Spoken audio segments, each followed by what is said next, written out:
ప్రపంచవ్యాప్తంగా ప్రస్తుతం ఎన్నో ఆన్లైన్ స్ట్రీమింగ్ ప్లాట్ఫామ్స్ ఉన్నాయి. వాటిలో ముఖ్యమైనవి అంటే నెట్ఫ్లిక్స్, అమెజాన్, యాపిల్ టీవీ ఇలా కొన్నింటి పేర్లు ప్రముఖంగా వినిపిస్తాయి. అయితే ప్రపంచవ్యాప్తంగా ఏకంగా 300 మిలియన్లకు పైగా సబ్స్క్రైబర్స్ని కలిగి ఉన్న నెట్ఫ్లిక్స్ టాప్లో ఉంది. ఈ ఓటీటీ పోటీలో నెట్ఫ్లిక్స్తో పోటీ పడేందుకు చాలా సంస్థలు ప్రయత్నాలు చేసి కుదరయ్యాయి. కొన్ని సంస్థలు నెట్ఫ్లిక్స్లో విలీనమైతే మరికొన్ని సంస్థలు నెట్ఫ్లిక్స్ పోటీ భరించలేక మరో ఓటీటీలో విలీనం కాబడిన విషయం కూడా తెలిసిందే. ఓటీటీ సంస్థలు విలీనం కావడం అనేది తరచూ చూస్తూనే ఉన్నాం. అయితే ఇప్పుడు ప్రపంచంలోనే అతిపెద్ద ఓటీటీ విలీన డీల్ జరగబోతుందని హాలీవుడ్ వర్గాల నుంచి అంతర్జాతీయ మీడియా సర్కిల్స్ వరకు ప్రచారం జరుగుతుంది. ఇక ఈ విషయమై క్లారిటీ రావాల్సి ఉంది. ఒక అంతర్జాతీయ ఎంటర్టైన్మెంట్ మీడియా సంస్థ అందించిన కథనం ప్రకారం నెట్ఫ్లిక్స్ ప్రతినిధులు గత కొన్నాళ్లుగా అత్యంత పురాతనమైన నిర్మాణ సంస్థ వార్నర్ బ్రదర్స్ను కొనుగోలు చేసేందుకు గాను చర్చలు జరుపుతున్నారు. వార్నర్ బ్రదర్స్ బ్యానర్లో హాలీవుడ్ నుంచి వచ్చిన ఎన్నో క్లాసిక్ సినిమాలు ఇప్పటికీ ప్రపంచవ్యాప్తంగా ఆదరణ కలిగి ఉన్నాయి. అందుకే వార్నర్ బ్రదర్స్ వద్ద ఉన్న కంటెంట్ను నెట్ఫ్లిక్స్ గంపగుత్తగా కొనుగోలు చేయడం కోసం రెడీ అవుతోంది.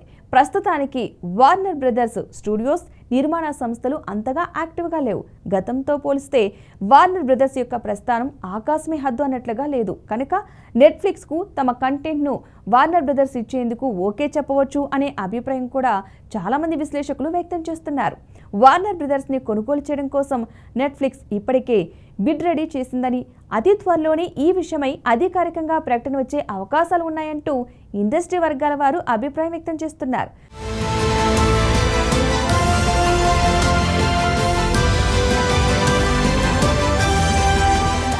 వార్నర్ బ్రదర్స్ నుంచి వచ్చిన ఎన్నో సినిమాలకు సంబంధించిన క్యారెక్టర్స్ను, సినిమాలను, సిరీస్లను నెట్ఫ్లిక్స్ వినియోగించుకునే విధంగా ఒప్పందం జరిపే అవకాశాలున్నాయి. మొత్తానికి అత్యంత భారీ డీలుకు అంతా రెడీ అవుతోంది. ఈ డీల్ మొత్తం ఎంత అనేది మాత్రం ఇప్పటి వరకు బయటకు రాలేదు. కానీ ఇప్పటి వరకు ఏ ఓటీటీ సంస్థ ఇవ్వని భారీ బిడ్ను నెట్ఫ్లిక్స్ నుంచి వార్నర్ బ్రదర్స్కు అందే అవకాశాలు ఉన్నాయంటూ మార్కెట్ వర్గాల వారు అంటున్నారు. ఇదే జరిగితే నెట్ఫ్లిక్స్ ఖాతాదారుల సంఖ్య మరింత పెరిగే అవకాశం ఉందని అంచనా. ఇప్పటికే ప్రపంచవ్యాప్తంగా మంచి ఆదరణ ఉన్న నెట్ఫ్లిక్స్ తమ కంటెంట్ క్వాలిటీ విషయంలో ఎప్పటికప్పుడు కొత్త మార్గాలను అన్వేషిస్తూ ఉంటుంది.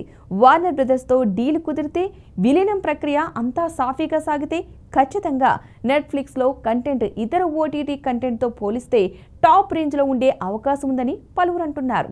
వార్నర్ బ్రదర్స్ను కొనుగోలు చేసేందుకు గాను నెట్ఫ్లిక్స్ వద్ద అంత ఆర్థిక స్తోమత లేకపోవచ్చు అనేది కొందరి అభిప్రాయం. అయితే నెట్ఫ్లిక్స్ ఇప్పటికే ఆర్థిక వనరులు సమకూర్చుకుందని, పెట్టుబడి పెట్టేందుకు బయట నుంచి చాలామంది ముందుకు వస్తున్నారని కూడా వార్తలు వినిపిస్తున్నాయి.